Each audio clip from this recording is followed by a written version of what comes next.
Good morning. Morning. How are Good you? morning. Good morning. Morning, Kelechi. How are you? Good.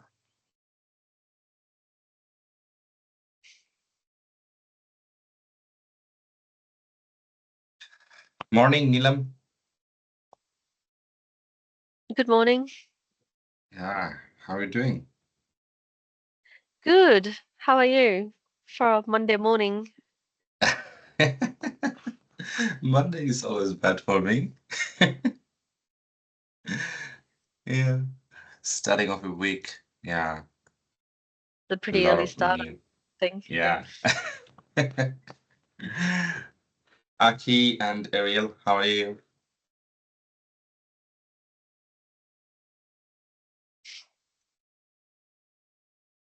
Good morning, Professor. I'm good. How are you?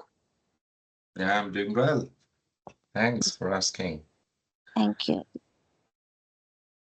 Yeah. Lucky this course is going to finish before daylight saving hits, isn't it? Otherwise, the time would have changed to 7 a.m. Brisbane time. Yeah, we should be doing that. Mm. Yeah.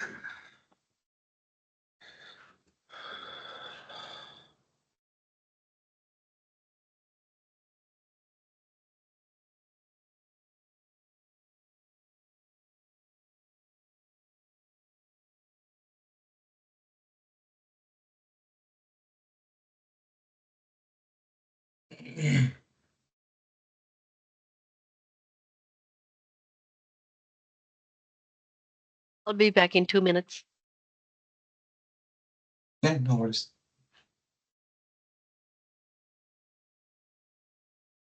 Yeah.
Morning.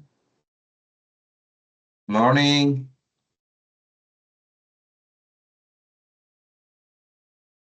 Antonio, how are you?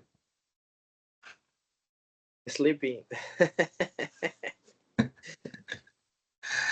Yeah. Oh, but good. How are you? Yeah, I'm doing well. So you worked late night yesterday. Yeah, I was working the whole weekend Hmm. on the assessments. Yeah. So is it the same deadline for other courses as well? Kind of. I have just another subject, but Hmm. it's a little bit more technical. So it took me a little bit longer, that assessment, because I need to configure the tools and take evidence and that kind of things. Mhm. And the thing with your assessment is that I have to design a lot of things, so Okay. it took Okay. me a little bit of time doing that. Mhm. But it's good. I enjoy it, even though. Yeah. Yeah, I see most of the assessments are submitted. Yeah. Mm. Yesterday was the deadline, right? Yeah. Mm. Hi, Ramit, how are you? Good morning, Professor. I'm good, thank you. How are you? Yeah, I'm doing well.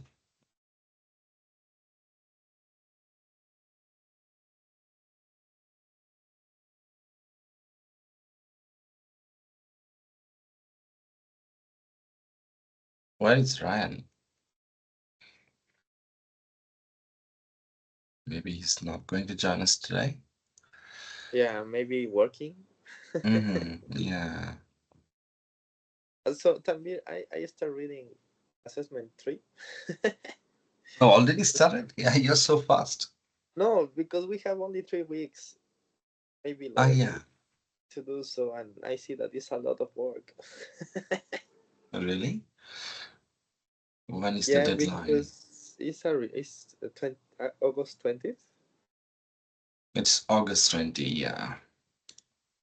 and I think we need to do a report again and a presentation of the report, something like Okay. that. Yeah. Maybe we will talk on assessment 3. Maybe not today, in the next class. Yeah, Okay. it's 1200 word. And also there should be an oral presentation, 7 to 9 minutes per group. Yeah, so that's a lot of work.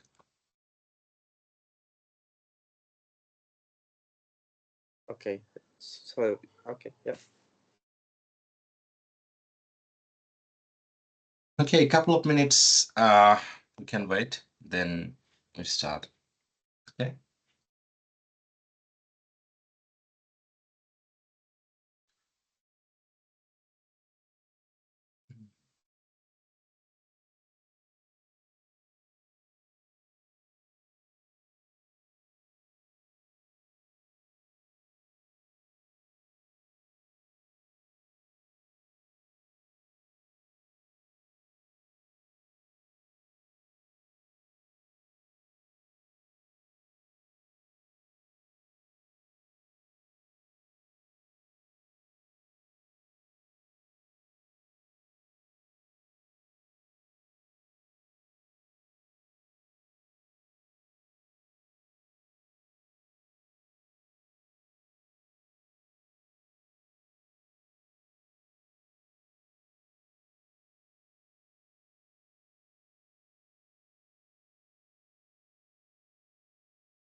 I just saw the assessment paper. It is due on the 20th of August, which is just 22 days. And it's a Wednesday, Yeah, Yeah. that's what I not even the I- weekend. Maybe that's the last day. Yeah. It's week 12, so I think that's Yeah, probably week 12. the last day. Yeah.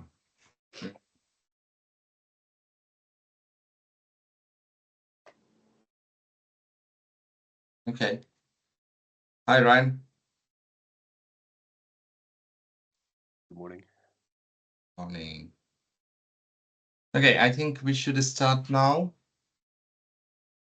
Yeah. Can I say something about the group assessment before we start, Professor? Yeah. Yeah. Yesterday we had a problem. No, Yeah. on Saturday. Mhm. The subject we did before this one was a programming one, and what the lecturer did was he set up a group. So one person had to submit the assessment, and as soon as that one person submitted the assessment, the other two people in the group automatically that assessment appeared in their account.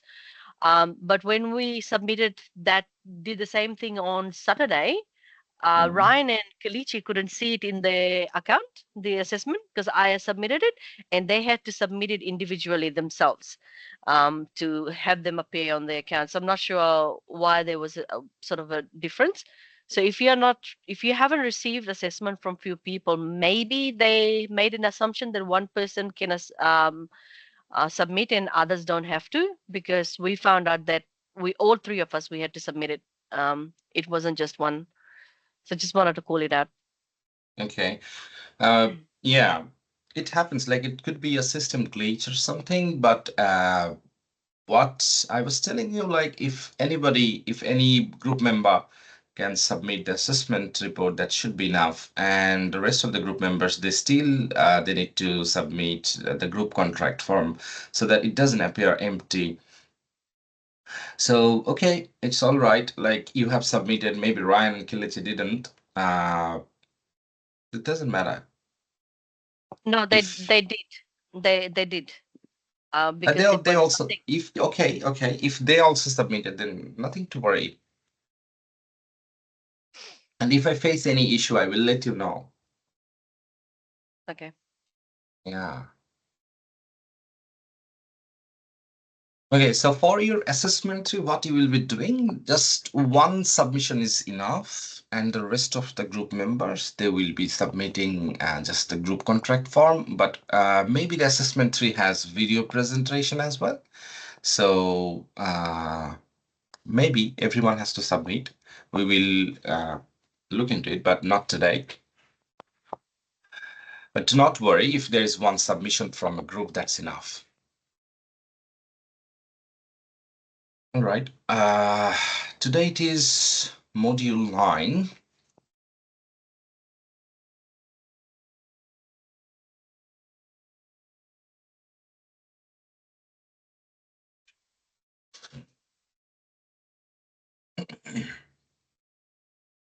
Yeah. It's module 9, increasing awareness in the organization. Yeah. Here is the presentation. Okay.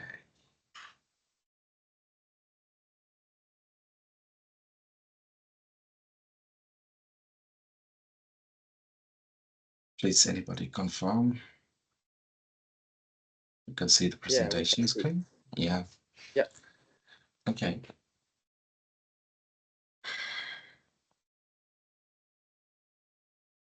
Yeah. So let's start. I welcome all of you. Today, yeah, it is module 9, which is on increasing awareness in the organization. How can we do that? Now, these are the expected learning outcomes. After completing this module, you will understand how to protect people and assets through effective strategies, and you will also learn how to adapt cybersecurity solutions that suit different types of users and work environments.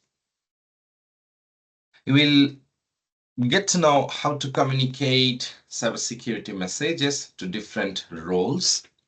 And finally, we will try to see how to apply these academic ideas to solve practical workspace problems. Okay, so these are learning outcomes. Now, here comes the first section, which is to understand the differences between awareness and training. So, as you can see, that awareness is about mindset, which is helping people understand risks, the responsibilities, and the consequences of any unsafe behavior. And training is the action, which is showing people how to do things like encrypting files or checking for HTTPS in the URLs, stuff like that. That said, awareness makes people alert and cautious, and training helps them to know what steps to take. And in enterprise organizations, both should be used together. Awareness here can help identify threats, and training can help to respond to those threats appropriately. That's the difference. Now, from our previous modules, like the human factors in cybersecurity, you know that most of the cyber attacks succeeded because of us, because users sometimes knowingly and sometimes unknowingly help attackers due to the common mistakes. And these are the common mistakes, as you can see. This is a repeated kind of thing. We are repeating this slide in every classes. You see that a weak or reused passwords are very easy for attackers to guess or crack. We see phishing emails tricking users into revealing personal and company information, and using unsecured devices or Wi-Fi, especially in public areas, allows attackers to steal data. Sometimes we do overshare data on social media. This, posting too much on social media, which also helps the hackers profile the individual users for targeted scams. And the last but not the least is not updating software. That's a very common phenomenon, and it leaves system open to old vulnerabilities that attackers already know how to exploit. So these are the human factors. Now, if we want to map the risks to the awareness goals, what we can do.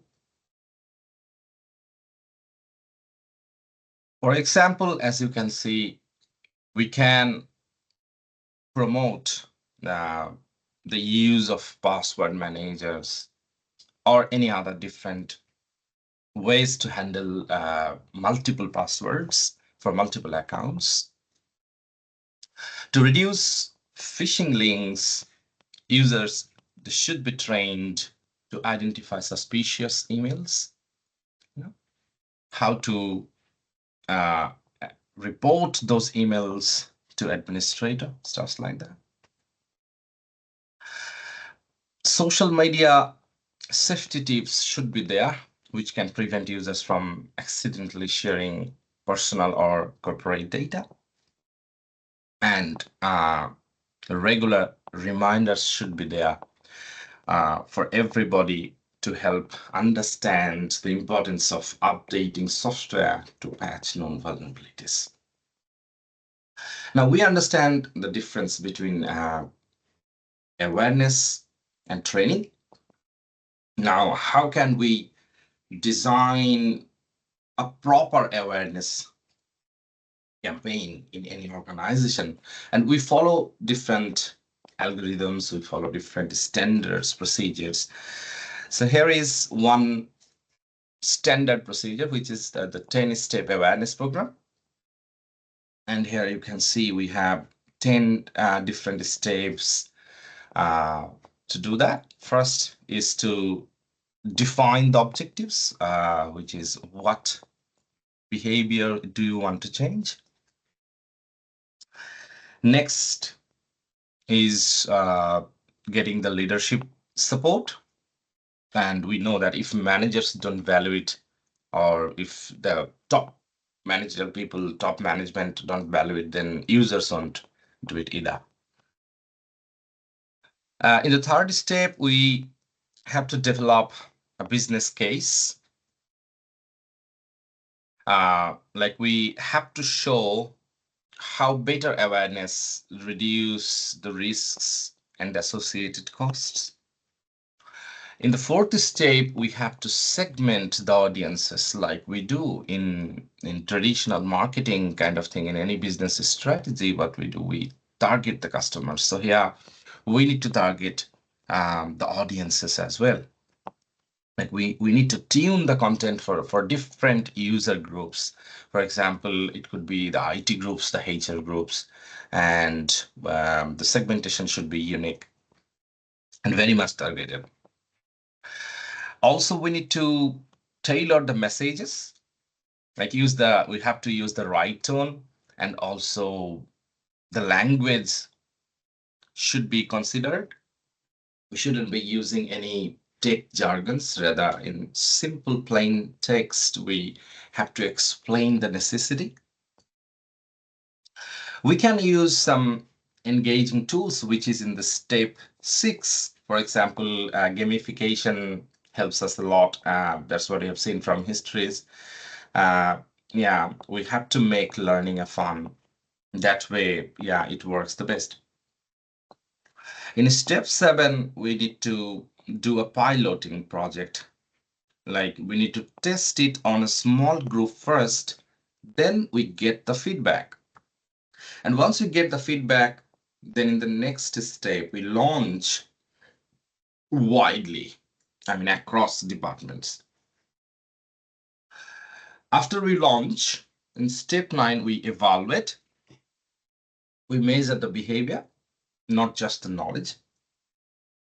And finally, based on the feedbacks, the evaluation, the measurement, and other things, we refine, we adjust based on what worked and what didn't. So that's the 10-step awareness program.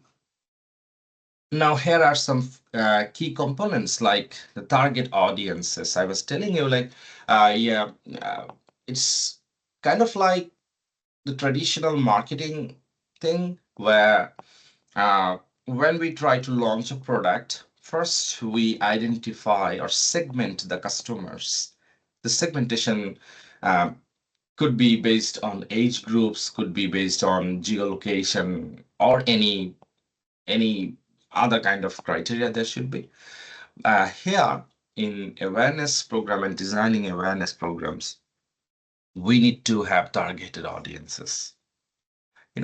As we believe that not everyone in the organization then needs the same message or training, and here audiences must be targeted.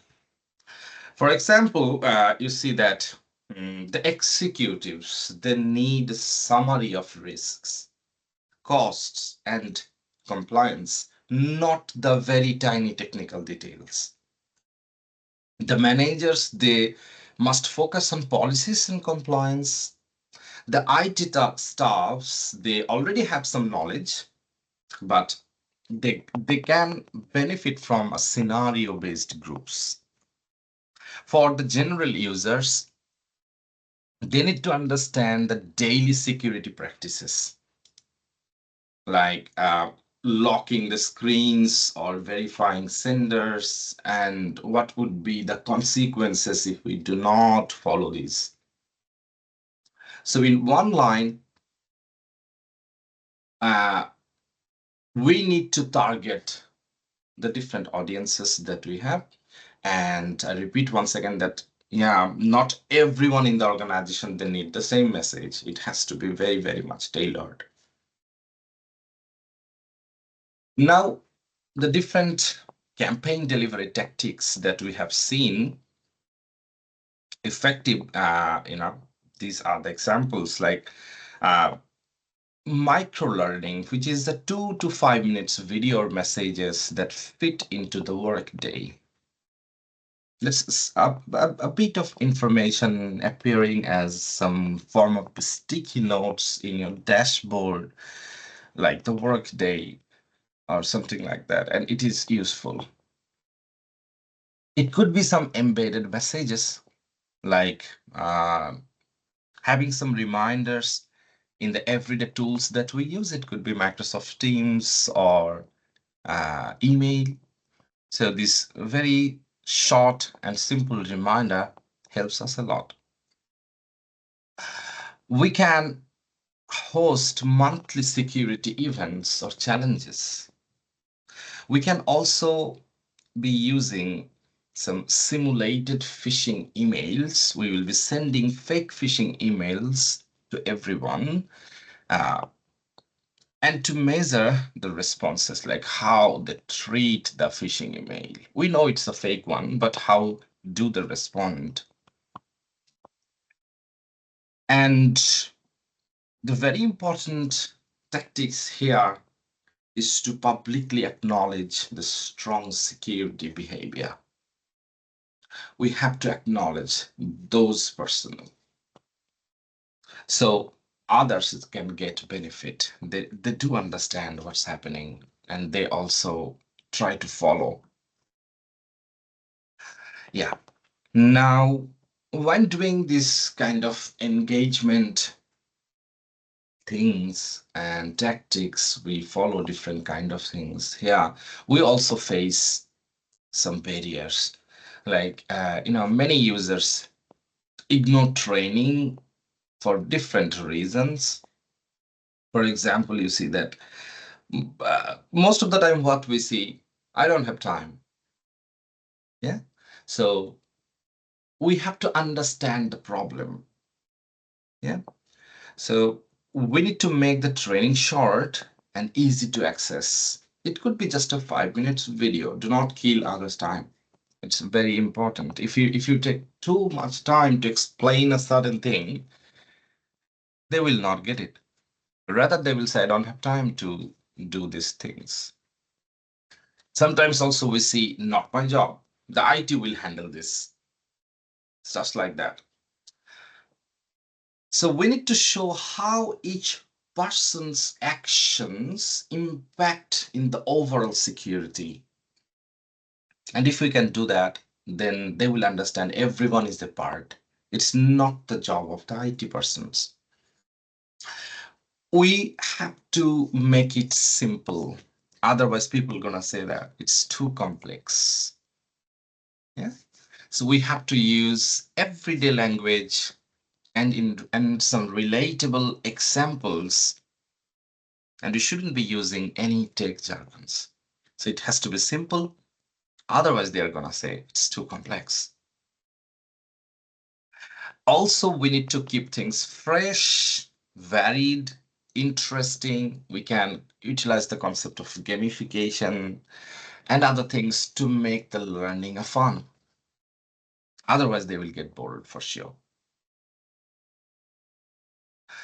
Yeah, and also sometimes we can run some friendly competition to boost the participants.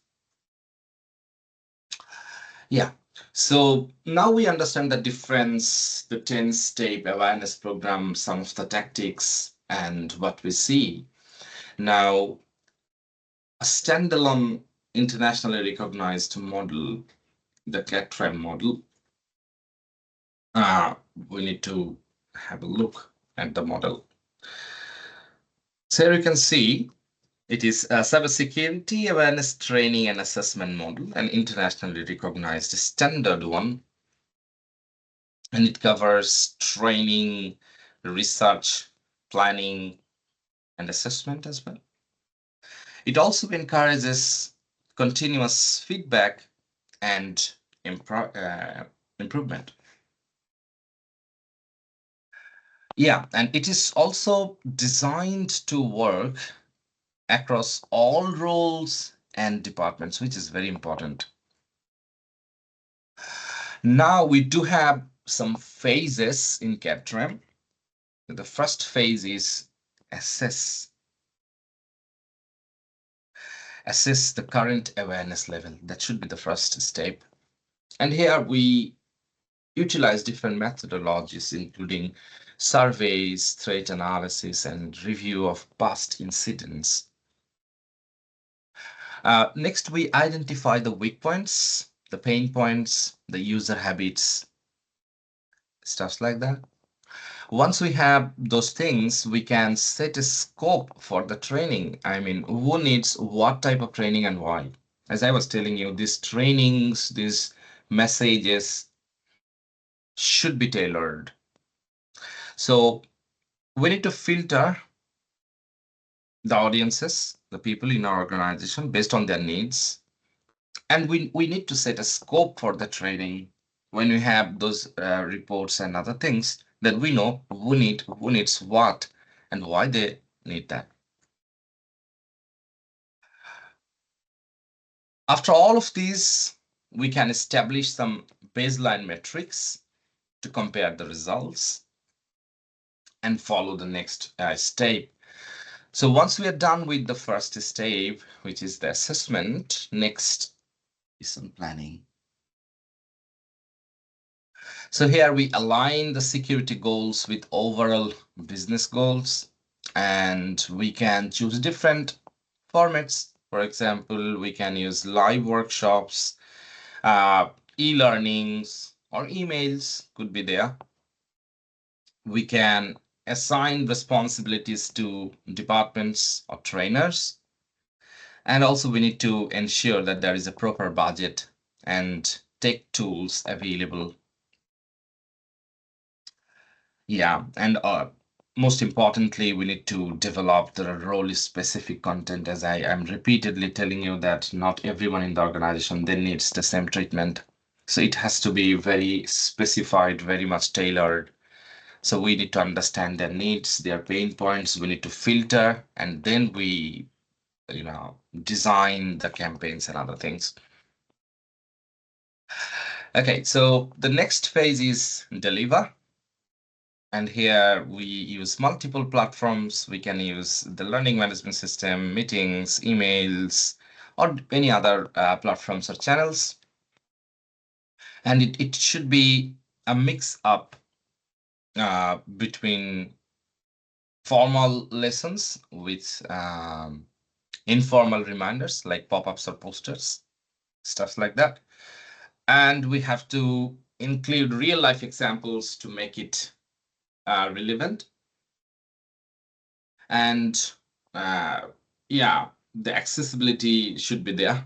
Like we need to keep the training accessible for all users. And also we need to track who is engaging and who is completing it. Once we deliver, the next step is to measure, and which is the final phase. Yeah, and we will have the results, so we'll be checking those. And here we sometimes, what we do, we use pre and post training tests to see what people learned. And we can also track, sorry, we can also track real world behaviors like phishing email clicks or password resets, stuff like that. What's the situation after the training? And we need to visualize the data with scorecards to show progress. And also we get feedback from the employees to improve the future sessions. There's a CAD-CAM model in 4 steps. Now, in the next section, we discuss on building a security first culture in the organization. So here is what we can do. we should always be encouraging behavior change. Yeah, and like when we get some feedback from somebody, we need to reply with a template like a great job reporting phishing, stuff like that. So we need to provide immediate feedback and also some small rewards. We also need to let the peers influence each other. And as group accountability works, we know from histories. So we need to let them do it. And also we need to celebrate the champions, to keep the users motivated. Here, choosing the right KPIs can also help us here.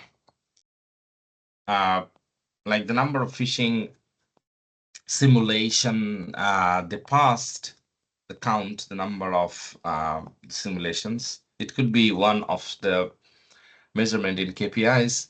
Also, we can see multi-factor authentication adoption rates across departments. It could be the completion of a training and the test performance, and the volume and quality of reported incidents.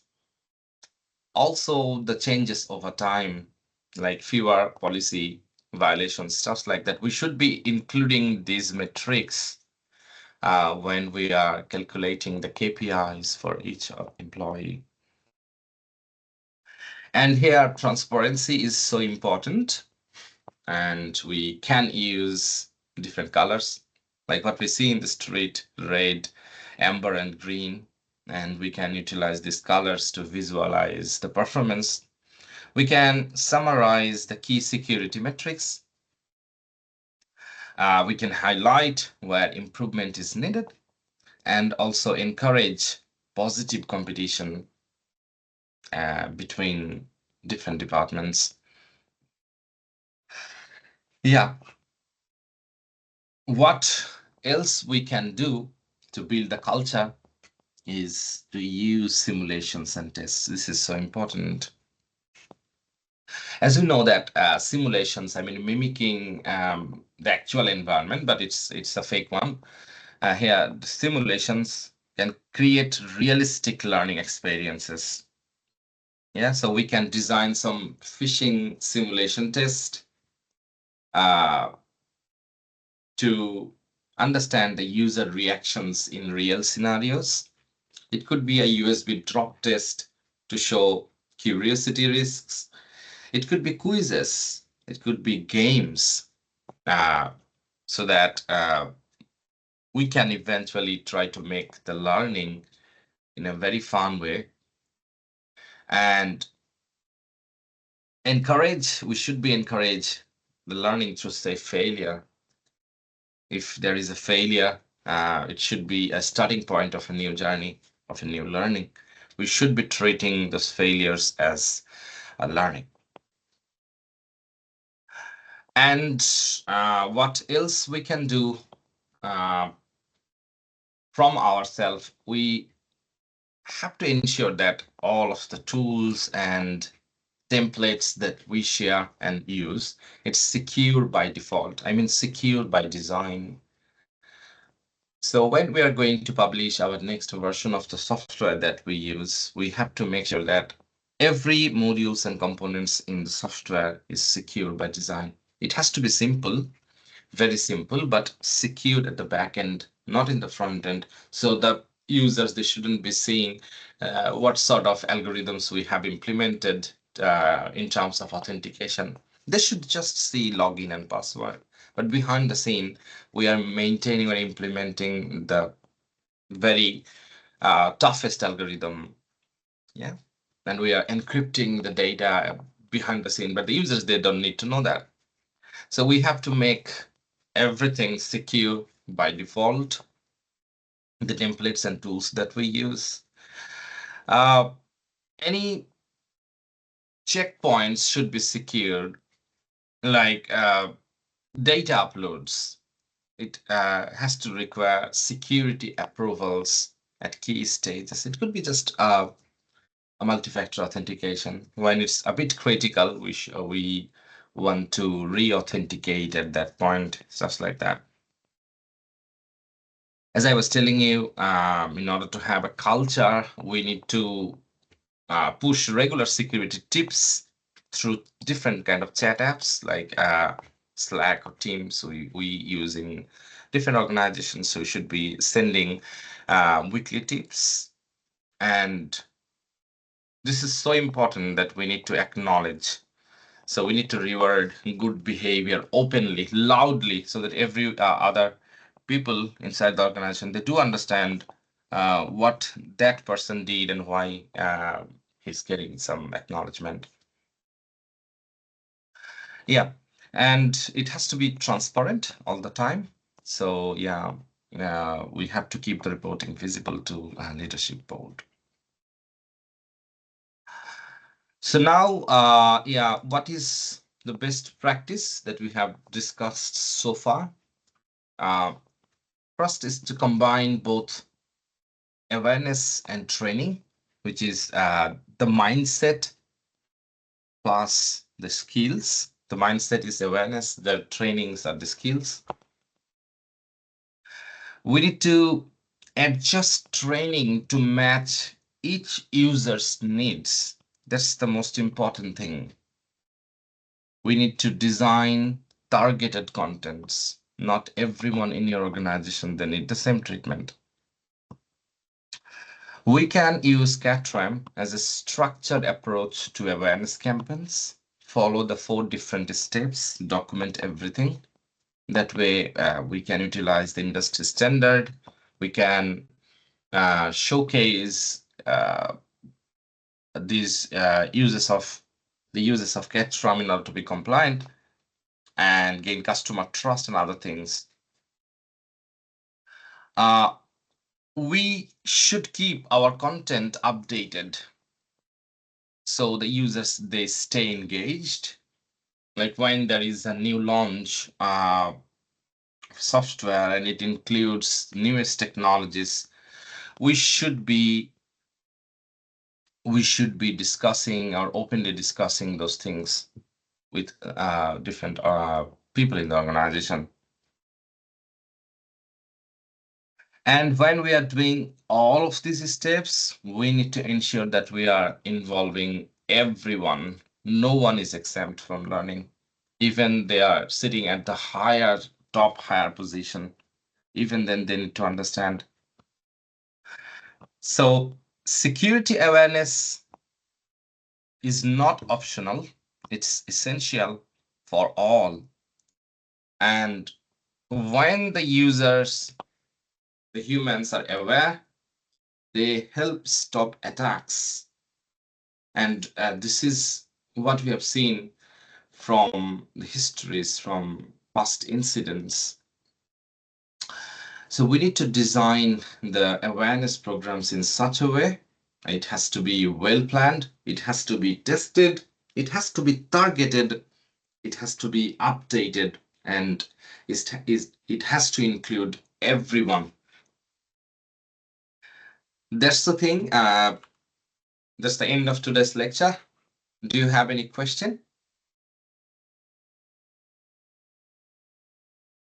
Or anything to participate? Did you like? Anybody?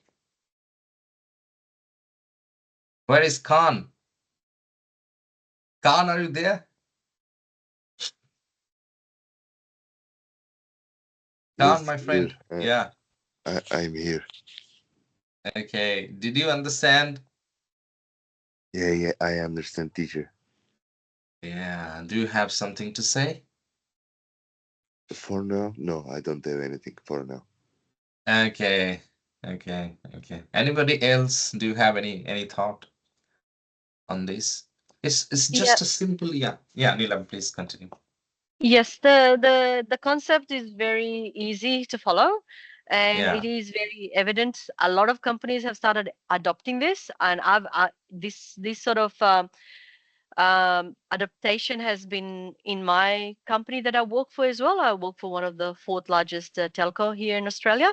And what I've seen categorically, I've worked for other telcos as well. And telcos are a bit slow to catch up on stuff like this compared to other companies. But what Mhm. I've seen when I was working for Optus, these sort of things were unknown. And I'm talking 2019. But from 2020 onwards, especially after COVID and everything else hit, I'm seeing companies taking more interest in security and awareness and even assessment. Um, I told you yesterday, lecturer, that I wouldn't be in the lecture after 9. That was because we are getting assessed by a third party for on behalf of a customer for these sort of things, how we are maintaining our phishing attacks and all this sort of thing, and we've got a lot of answers for them as well because our company is very rigorous when it comes to phishing attacks. So we do get gaming simulations, we get phishing attack simulations as well, and we get emails like it would look so I got caught up in it a couple of times, and then I learned. It built my muscle memory. The first time they didn't tell us that they are doing a simulation. So the first time I got the email, it was so close to my manager. It had my manager's name in there. And my manager was asking me to upload something on a SharePoint, and I said, "Hang on for a second. Why is Dave asking me to do this?" And Yeah. when I clicked on the link where he was asking me to, open the document that he wanted me to compile and then upload to SharePoint, then a big note came onto my screen saying this was a phishing attack and you failed. And that made me then go on to the send us section, and the email address was manager at my company name, domain name sort of thing. And that's when went, these guys are doing phishing attacks. So they didn't even tell us. And after that, I fell for it a couple more times because the way they formulated the email it looked so genuine. And after the third attempt, I think I started picking up that, this could be a phishing attack. And read before you click. So yeah, Yeah. that's my little story. Yeah, that's a very practical story that you shared. And yeah, in organizations, they are also utilizing some other AI related things in terms of these phishing attacks and simulated phishing attacks and all sort of things. So what they do, they try to generate attacks, simulated one that should look like close to genuine. And when, muscle memory has so many things here, as Neelam was saying. So when we see something, we develop some muscle memory when using email apps, websites, and the way we use computers and different applications, and also in typing, you see that we develop some sort of muscle memory. Like when we get one email, I don't know, my mouse is there to click, and that's the muscle memory. It develops, with time, with uses and other things. So yeah, so it happens. We have to be cautious, but most of the time, what happens, as we know that when we are under pressure, we do not see or we do not check properly, and then the bad thing happens. So that's why what we can do, we cannot eliminate these things from the world. We cannot say that we should be building some system that will eliminate this kind of human errors, but we have to live with this. So what we can do, we need to do this kind of awareness training programs where you see that gamification, it helps us a lot when we make learning as a fun tool, and we send some of the fun things through emails and through messages through different platforms. It helps a lot. It could be just one single short message. It could be one single line, but we see that if we paste that single line, or if we see that single line in the dashboard when we start our day, maybe in the Workday application or any similar platform, it helps a lot. It keeps us fresh. It keeps us, looking at it and triggering it to our mind. So we have to keep those things in our mind. Stuff like this is so helpful. Thanks, Neelam, for sharing your real life experience. Maybe anybody can else share any related experience. Do you have any related experience? Yeah. Hi. The company I used to work in Mhm. Mexico, they have a really security awareness program. Mhm. They had an annual security awareness course that is compliance for all the employees. Mhm. They have like an email campaign every week or every 2 or 3 days. They send just a banner saying that security is responsibility of everyone. They send tips how to detect phishing or any kind of different attacks. They have a bunch of courses to do if you want. They have a live training session that also was needed for compliance with the company. Also, it was a little bit of they have rewards. They gave you points to finish some courses. At that point, you can change it for merchandise of the company, like pens or T-shirts or computing devices or something like that. Mhm. And they have also the security policy, and they remind you to read it all the time and to be aware of what we do. And yeah, it was really nice. I learned a lot from them. And Mhm. also the courses, they didn't send phishing emails, but they have a website designed to exercise these phishing attacks. And every exercise is harder and harder to detect phishing attacks, and they give you feedback based on your Mhm. responses. So it was really nice. Yeah, that's what we discussed today. Thanks, Antonio, for sharing this. And yeah, we like rewards when we see that we are having some points. Uh, Sometimes what I see that this flybys is a scam. Do you agree with me? It's what should I say? Some sort of pressure that I feel like you're scanning this uh, flybys card when you're purchasing something, maybe from Kohl's or any other places that support flybys. And at the end of the day, like you get $10 uh, from 10,000 points, maybe. So that's huge. Like you have to make transactions a lot, like after 1 year, maybe, or after 6 months, you get $10. But I see that people, they are scanning their flyby, scanning their everyday transactions, and they're not missing it. So what it means, like we we love rewards, you see. When we have rewards, or in any formats, if the rewards should be coming to us, then yeah, it's a game. It's a game. It's sometimes it's a trap. Don't let them know it. But what I think that is a trap. Yeah. So You just made me look at my Maya 1 card, lecturer, to see yeah. how many points I've got left. Yeah. So all right. Thanks, Antonio, for sharing your experience. And it was fruitful. Like you could earn some points, and with those points, you could buy some shirts, pants, or any computing devices. That was a nice step. I think, Nilam, you should include this kind of pointing system in your organization. You should propose it to the managerial teams. What do you think, Nilam? Yeah, absolutely. We've got different types of point systems, and these sort of things are in the business as well, but not very prevalent. What we do is every Monday we get a newsletter coming out. One should be coming out very shortly, and it's got shout outs to staff. who were like the security champions and stuff. And even we've got a security team of about 5 people. They also organize games and things, and they get shout outs as well for doing those online games and whatnot.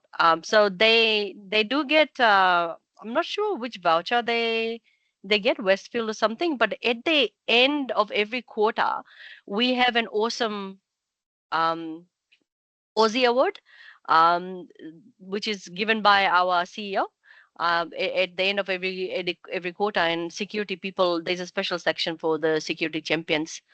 So that's basically how they go about doing that. Mhm. I think it's a 50 or $150 voucher. See, the thing is, even though I'm taking the security courses, and this is very, I guess very important. I sometimes don't focus on these sort of things because I sometimes think, oh, I'm already aware of this and I don't have to. It's more for people who are not aware, so I'll let them play the game and this and that. Like at the beginning of the lecture, you said people think, oh, it's the IT's problem, it's not yours. Yes, yes, And I'm yes. I'm one of those people where the mindset has been like, I'm already aware of this. I've already been practicing in this. I'm very immune to it. And I think sometimes Mhm. when I'm this complacent, that's where issues happen. So all these people are getting awards and things like that. I never bothered to participate for me to get the award either. But maybe I should try, and maybe I should advocate that in my business as well now that I'm doing these courses and stuff. And sometimes I'm very shy to talk about it in business, and sometimes it does make me wonder why I'm doing this course if I'm so shy to talk about it in the company that I work for. And sometimes I feel like there's already a security team, so why would I bother? But they do drill into us that security is everyone's business, not just one person's. So Yeah, maybe I will go back and start participating a bit more and be more vocal about stuff. yeah, that should be our Showcase success. Yeah, showcase what I learned here. yeah. So that should be our success here. One successful student from this course is applying the concepts that we have discussed during the classes in real life events. That's what we want. Yeah, I Yeah. normally don't say things because I always feel like there's people who know better than me, more than me, Yeah. and they might just slap me down saying, "What are you talking about?" Um, so I generally don't say a lot of things, but Hmm. maybe I'll make people aware that I'm taking a course and I now know a thing or two. So when Hmm. I say stuff, it could be valid. Hmm. Yeah, yeah, yeah. It's everyone. It's not for just IT teams or those people. You can't always say that they understand everything and we don't. In real life, it doesn't happen in that way. So everyone has to participate and they can share their ideas and thoughts, and that can be conceptualized and other things. Yeah. Ryan, do you have anything to say or participate? Any experience related to awareness programs, stuffs like that? Yeah, just the same as what the other guys have said. Companies I've worked at have had mandatory training where you have to go and play a game or something like that, and they'll send you reminder emails and let you know if it's overdue to ensure the training compliance is done. And the sending of fake emails and stuff like that to test if users have learned things or not. So the process that you've gone through today, I've experienced in ASX companies as well. Yep. Yeah. Yeah. Thank you, Ryan, for sharing this to us. Yes, I don't have a very interesting story for you though today. Yeah. Yeah.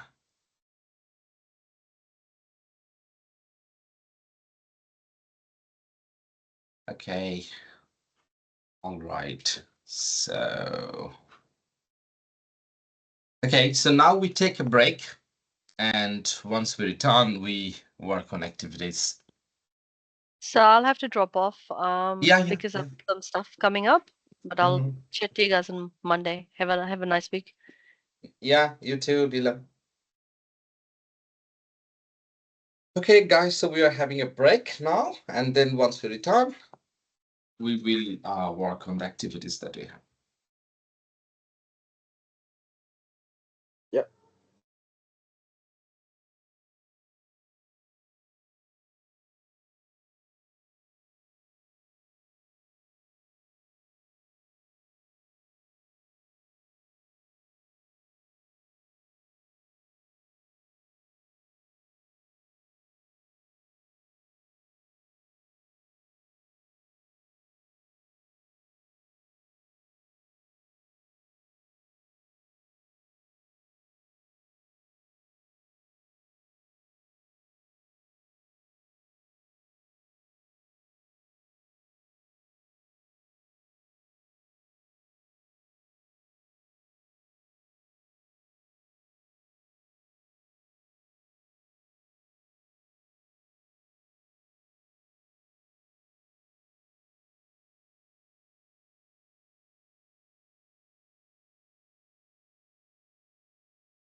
All right. Guys, are you here?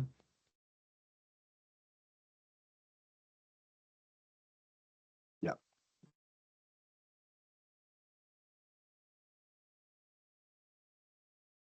I think we can now start working on the activities.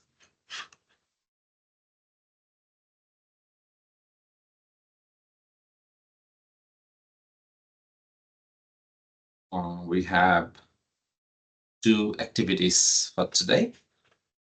So the first one, here you can see it's learning activity 1, in class discussion, designing an awareness campaign. Imagine that you are the person responsible for cybersecurity training and awareness within your organization. You have noticed that users take unnecessary risks when using email or visiting websites and other IT-related activities and do not seem to be knowledgeable about cybersecurity attacks and threats. Together with the CISO, you want to devise an effective awareness campaign. Okay. In class, please discuss the general steps you have to take to create, implement, perform, and monitor the success of an awareness campaign. Be prepared to present your steps and to discuss the feasibility and potential effectiveness of your awareness campaign. Ensure that you include your ideas with ethics in mind. User awareness programs must be designed and conducted with ethical, technical, and social responsibilities in mind. Okay, we discussed these things during the lecture, so it's your time. So you have been given a task, like you have to design an awareness campaign for a company with the Chief Information Security Officer, and you want to devise an effective awareness campaign, and you have to make sure that you are thinking about ethics all the time. So here you need to propose a solution where there should be steps, and you have to discuss the feasibility and potentiality of your awareness campaign. So take some time, then propose an awareness campaign program and discuss on the feasibility and effectiveness, and also you should keep in your mind on the ethics. Yeah, so it has to be designed with ethical, technical, and social responsibilities in mind. Take some time, work on it, and then share your thoughts. Okay, I'm here. If you need any help, let me know. You can take 10 minutes, then we can start the discussion on this.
Okay, Khan, thank you so much.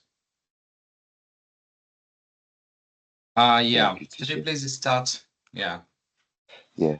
Teacher, can you hear me? I'm talking a bit quiet because people are still sleeping.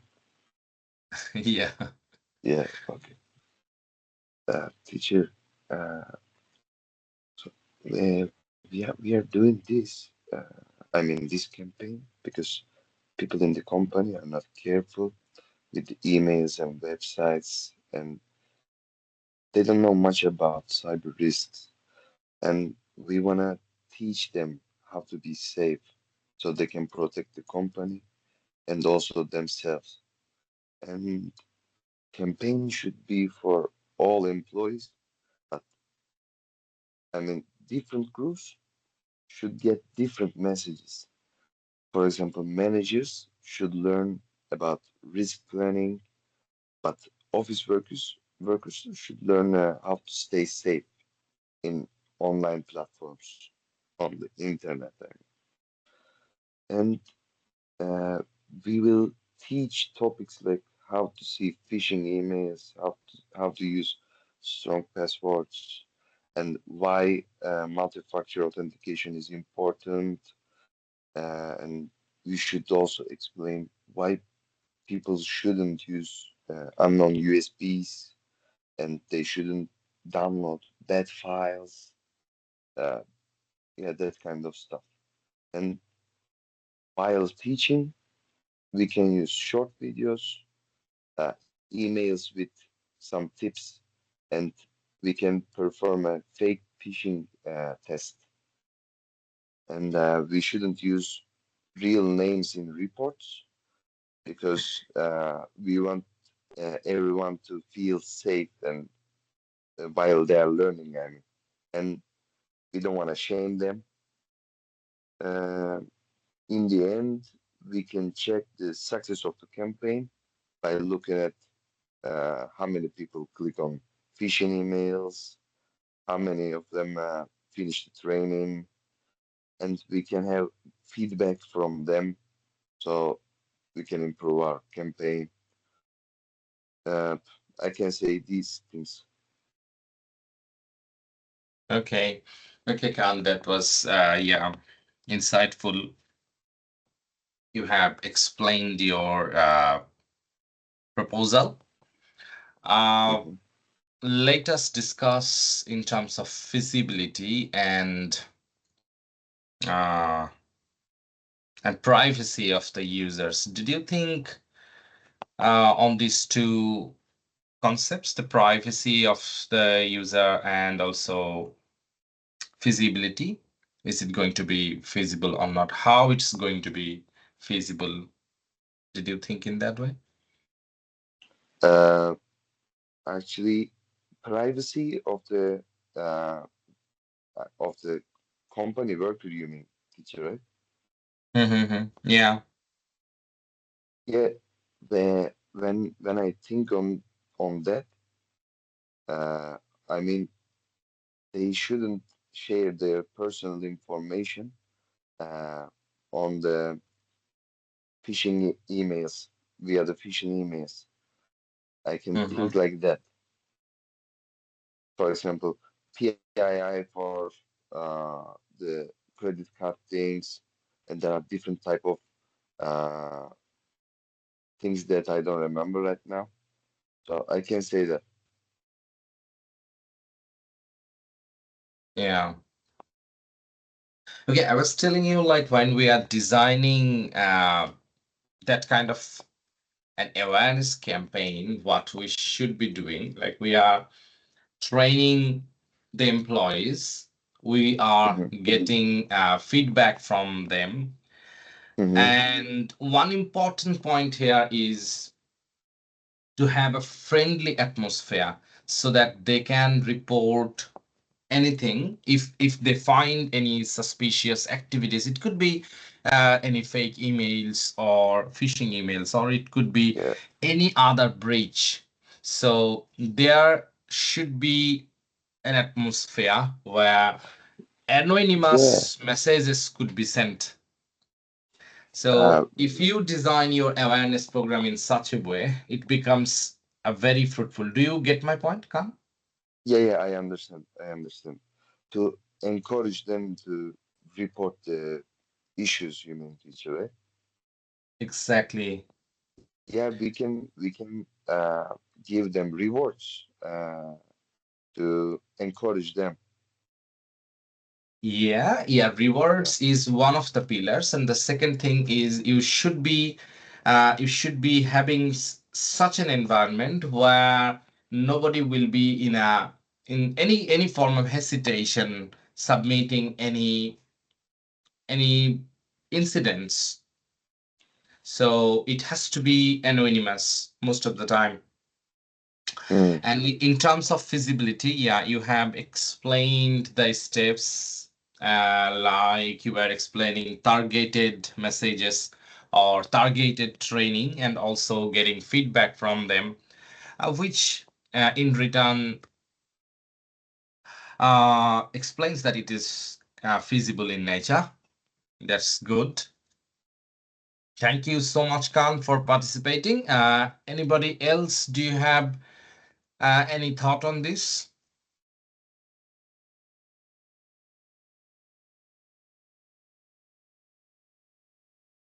Maybe Ryan, you could say something. Yeah, sure.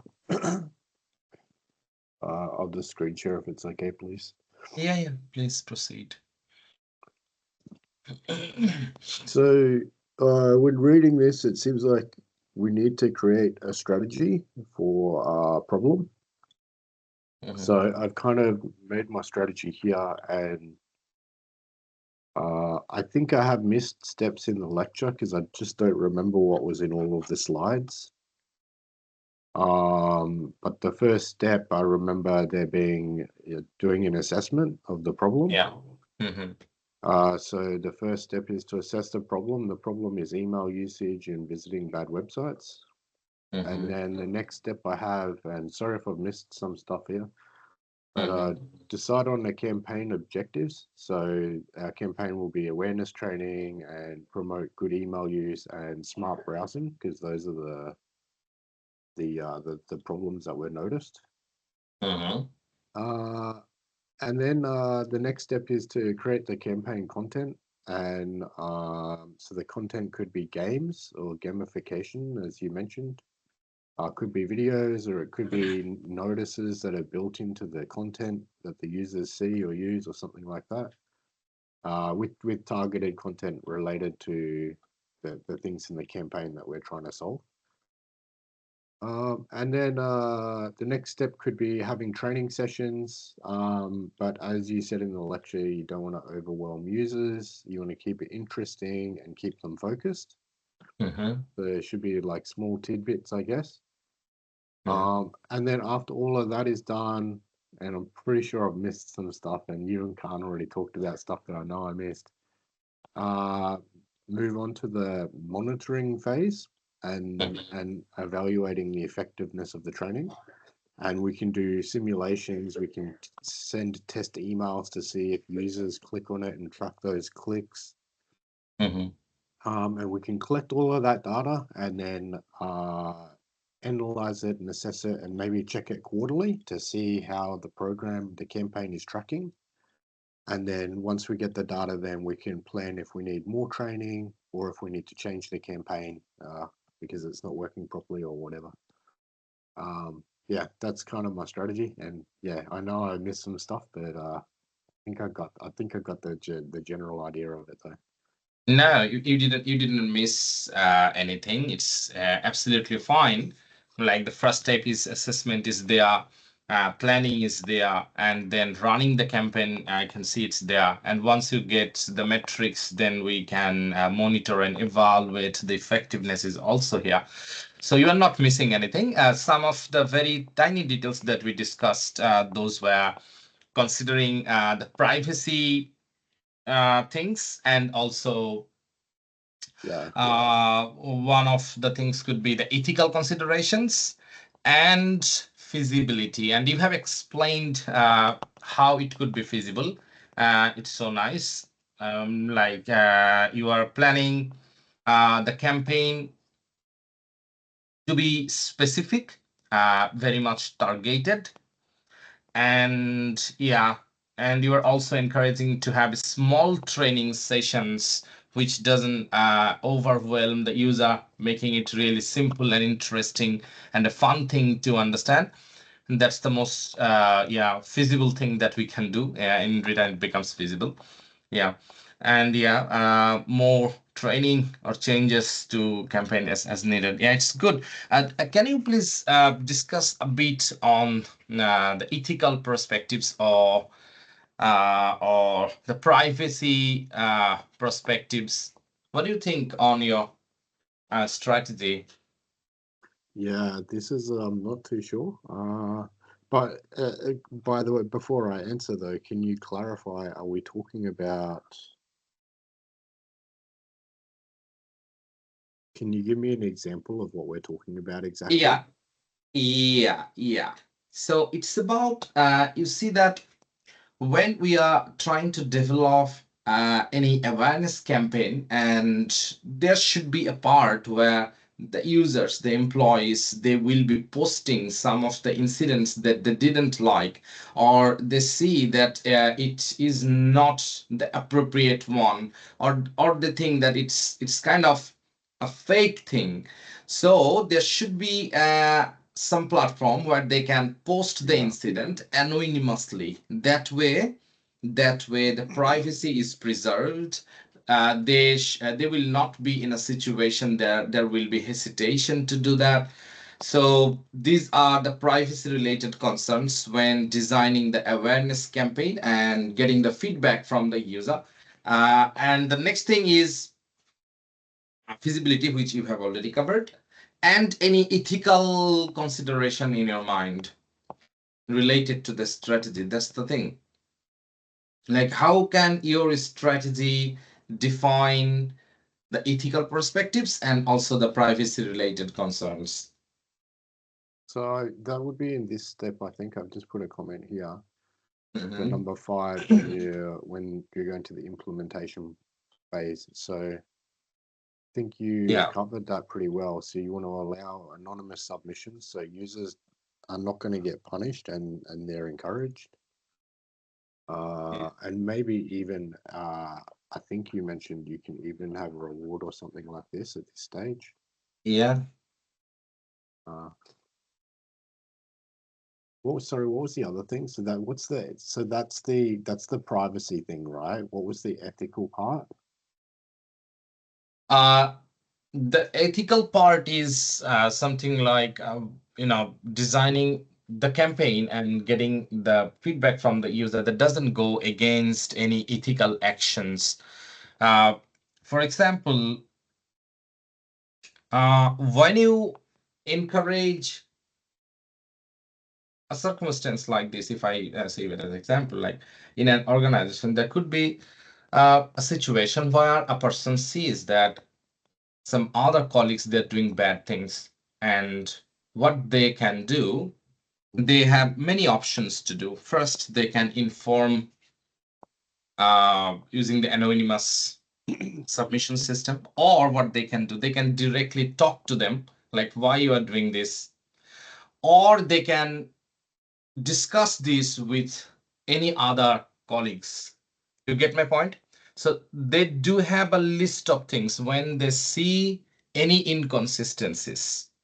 When they see that some of the employees, they are not doing good, they are copying something, they are keeping their computers open, or they are not checking the emails very carefully when replying or when clicking on the links, stuff like that. When somebody noticed, so that person has so many options. They can submit it anonymously.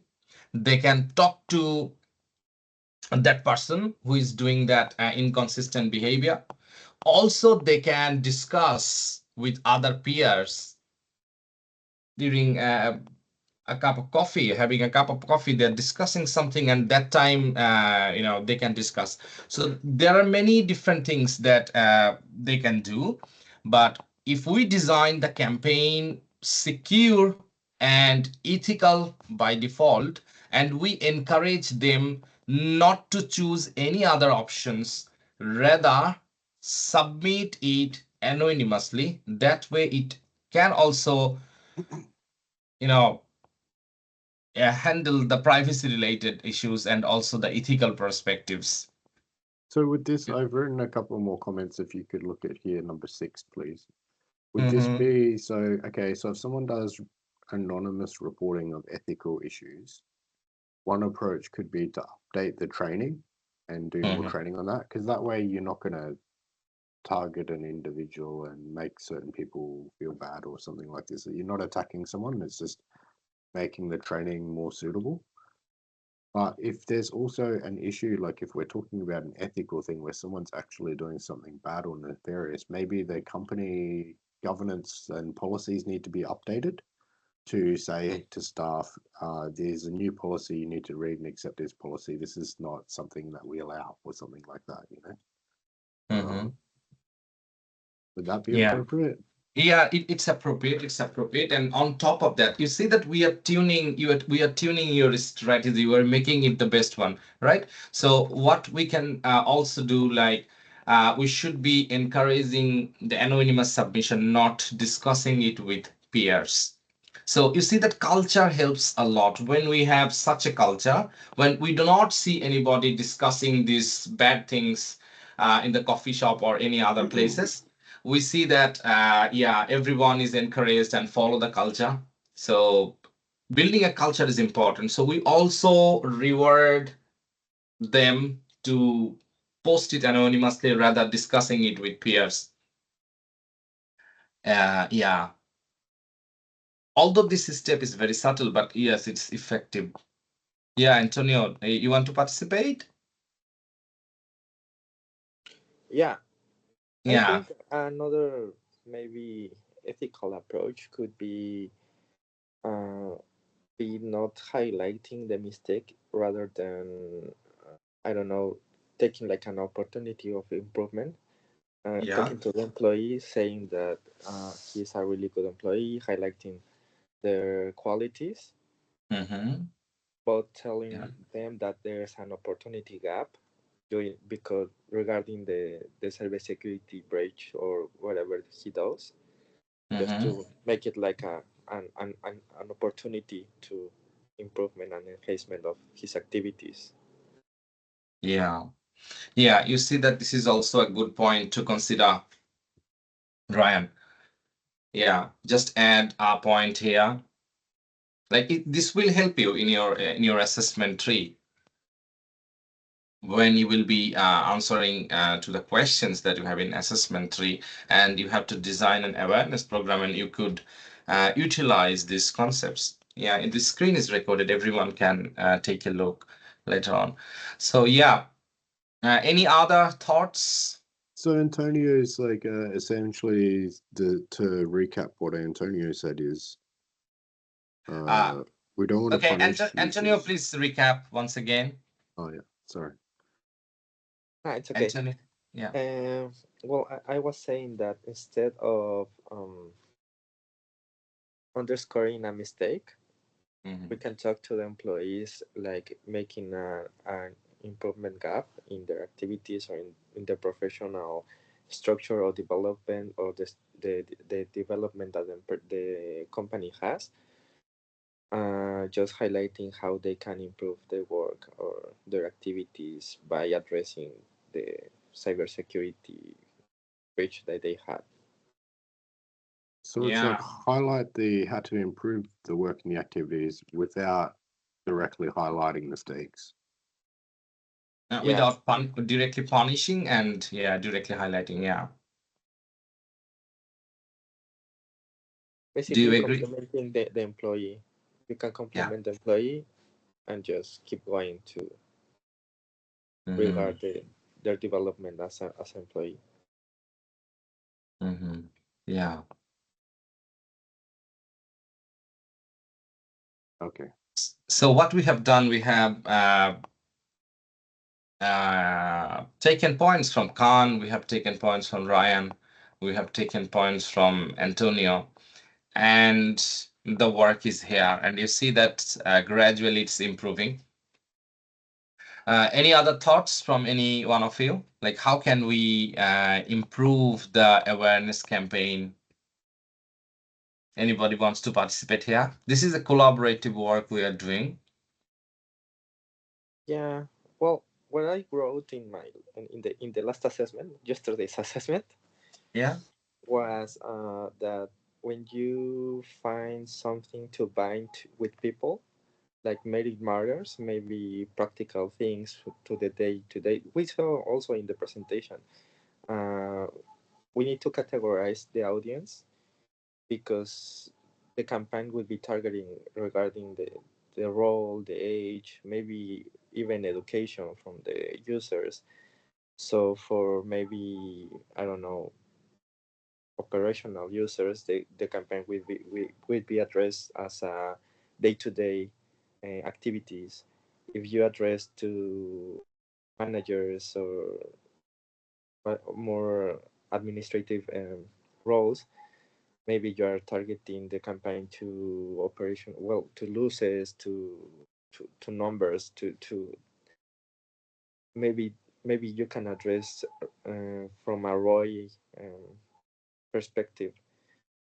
So if you're addressing to, I don't know, to IT people, you can address more technical issues or tips, so categorizing the audience is important, and also defining the KPIs to monitor later how the campaign goes regarding this structure in the campaign. And defining the channels also is important. If you want to send automated bots through Teams, Slack, or if you want to send email campaigns any other day. So I think that's part of the planning and the structure of the campaign. Yeah, we do agree. And also the KPI thing is good. Yeah, it's a kind of reward to them. So when we include the metrics that we gather maybe quarterly from different user, and we see that how they participated in different events, what's the outcome, and we can integrate those metrics in the KPI. That way the culture is getting uplifted, and everyone will be in a race to practice cybersecurity, and will be a part in the awareness campaign program, and they will be participating. Yeah, so we have we are implementing a good awareness campaign strategy with the help of you. I think it's almost complete. Anybody else wants to participate? Like, do you have any other thoughts other than we have written here? Ryan is writing here.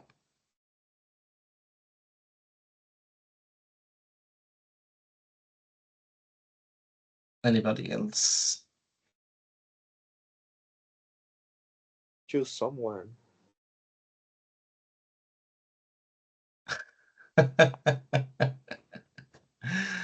Yeah. Aki, Ramit, do you have anything to say?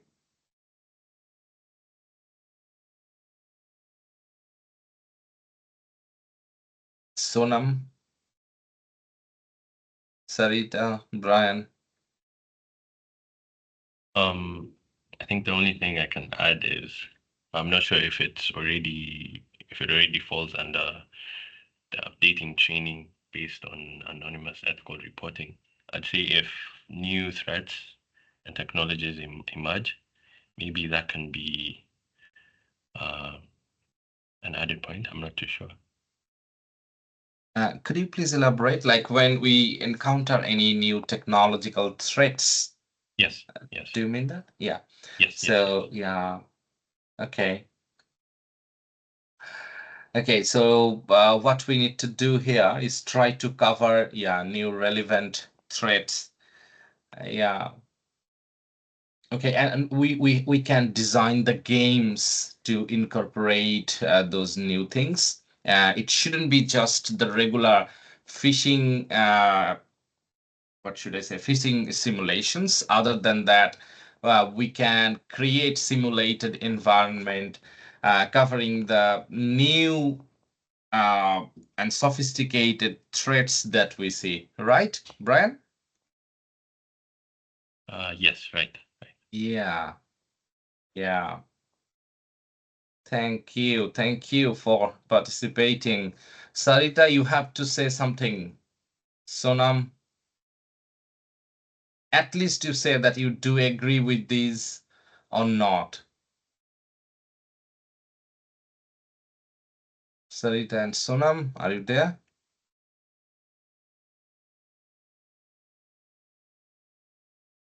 All right. Ramit and Aki, can you listen to me? Yes, Professor. Yeah, Ramit, do you agree with the things that we are discussing? Or Yeah, do you I want to agree. add any point? It's basically covering almost everything. What I would like to say is about accessibility when Yeah. developing the training program. So it can, I couldn't see anywhere where Ryan has mentioned. So Mhm. maybe I'm not sure you already discussed this before and then I missed it, but I would like to say that yeah, we have to keep accessibility in mind as well. Like Mhm. in yeah, while developing the training program, we should be more keeping things simple, like so everyone can understand. You know what I mean? Like yeah. So let's say Yeah, if someone doesn't understand one thing, they don't feel biased of being included in the training session. So yeah, exactly. This is a very good point. Yeah. So, yeah, what you are telling us is to make the campaign really simple to understand with easy, yeah, plain English or any other language, yeah, correct. Yeah, so that everyone understands what is happening, what they should do, and what they shouldn't do, stuff like that. yeah. Yeah, Even Ramit. Yeah, even for the gaming things, we should keep the UI very basic, like not very basic. people Yeah, don't have to go very deep down to understand what's going on yeah. there. So yeah, So nice of you. So you mean like a quick Dino game that we see inside Chrome when there yeah, is no keeping internet very connection? simple, Yeah, basic. very simple. Yeah. Ryan is writing Dino game. Yeah. So the idea here is to make as simple as possible. When you look at it, it's supposed to be so simple, Mhm. but underneath it should be covering all the new and relevant technical threats that we have. True. Yeah. Yeah. Thank you, Ramit. Thank you so much. Now going back to Aki, can you hear me, Aki?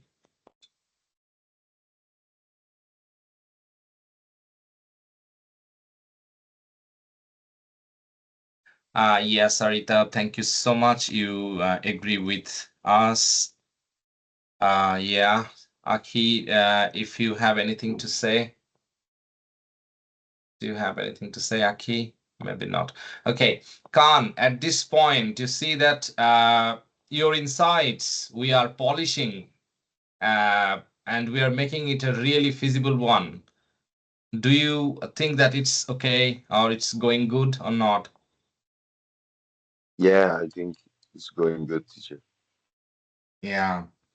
Okay, so we have just made the awareness program, the awareness campaign program, and the strategy is here. And we have contributed, everyone has contributed, and it has now become a complete one. So finally, I would like, not me, maybe Ryan. Ryan, if you could just explain the steps with easy and simple English, that way it becomes very easy to understand for all. Okay. So our first step is we've decided we will assess what the problems are. Yeah. And then our second step is we're going to decide on what our campaign objectives will be. Yeah. And then which is our objectives should be to, you know, solve the problem that we've assessed. Our third step is creating the content and for the campaign. Yeah. And we've considered a lot of things in this, which is, you know, KPIs, content based on different group user types, technical, non-technical, managers, programmers, call center staff, people who have different access to computers. So we need to create content for all the different groups. Mm-hmm. And target specific activities for different roles. We need to also, when creating the campaign content, make it highly accessible so that non-technical and technical stakeholders can consume the material and understand it. Yeah. And that it's for everyone, basically. It's easy, simple as possible. Yeah. And then our fourth step, which is where we implement our plan, and we start having training sessions and getting users to have games. And we want this to be interesting. We don't want to overwhelm people with too much content, and we want to keep them focused. We want to make sure we cover all new relevant technical threats and emerging threats that are happening in the industry. Yeah. Yep. And then the fifth phase of our plan or program strategy is where we move on to monitoring and evaluating how our program is going. And we might collect additional data at this stage. We might send fake emails, do simulation testing and log what is happening, and we'll be collecting data. When we collect data, we want to include users' privacy so that they're encouraged to submit anonymously without punishment. We want to try to reward good behavior to encourage people to keep doing the right thing. And we want to highlight how users can improve their work activities without punishing people or highlighting their mistakes directly. And we want to complement employees' development to encourage that behavior to continue. Yeah. We want to integrate, when we're monitoring, we want to integrate our KPI goals that when we created our campaign content, we created our KPIs. And now that we're in the monitoring phase and we have the data, we can integrate our KPIs and build out our metrics, and maybe we might even have tables and graphs and things like that, which shows over a period of time if there's less people clicking on links or more people clicking on links and that sort of stuff. And then we can do stuff around KPIs once we have the data. And then our final step is more training, because cybersecurity is an ongoing activity. And we can also alter our campaign as needed based on anonymous reporting. And we could update policies if needed. If users are not doing things that are ethical, we can update our policies as part of our company governance. And we want to have ethical reporting as well in this. Yeah. And also we do get feedbacks here in the step 6, which is also really important. And when we get the feedbacks, we can also update the policies if needed. Yeah. So you see that collaboration helps us a lot when we get insights from every one of you, and we have integrated all those insights, and the collaborative work is here. That is the success of today. And it's a great success from my perspective. What I can see, you have just created a great piece of work. Yeah, you are proposing a good awareness campaign program, and the strategy is here. It's streamlined, it's great, and it contains almost everything that we have discussed. And I believe that it's a great success of today. Thank you so much for participating. Yeah, and now we should celebrate the success today by not doing the next activity. Sorry, I'll share. I'll stop sharing if it's okay, please. Yeah. And I was telling you Agree. that we should agree. celebrate the success. Yeah, Antonio? Yeah. I agree with you. Yeah. So we should celebrate it by not doing the learning activity 2 today. That is our celebration.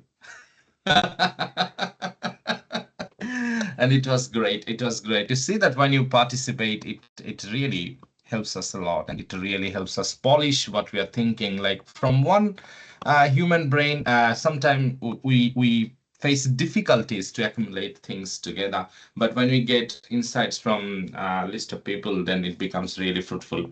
Thank you so much, guys, and we have made a good work today. And I think we're done. Any more question or anything from your side? Anybody? Thank you so much, teacher. Yeah, Khan, thank you. Thank you very much. Thank you very much for participating. Thank you very much, Tanvir. Thank you, Ryan. And I think that's the end of today. Yeah, I see you in the next class. Bye. Okay. Bye. See you. Bye. Bye. Thank you.